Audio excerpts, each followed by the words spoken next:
देवगडचे बाबा तरी कोण आहे दादा? हे कळेल त्याला आहे ना, कळेल त्याला. आखाड्यामध्ये ज्यावेळेला दीक्षा झाली आमची, हे पण दशनाम जे आखाडे आहेत, 10 संन्यासी, गिरीपुरी, भारती संन्यासी, सरस्वती, पर्वत, वन, सागर, आकाश, आश्रम, हे 10 प्रकारचे संन्यासी. हे संन्यासी इतर परंपरेला मानत नाही, कोणालाच मानत नाही. त्यांची परंपरा त्यालाच किंमत देणार.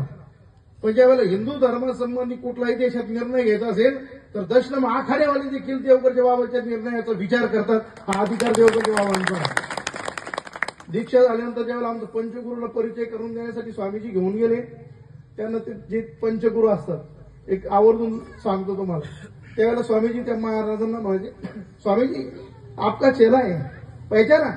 आता आपल्यासारखी चेली त्यांना हजारो लाख आहे. ते प्रेमाने म्हणा, हा पहिचाना.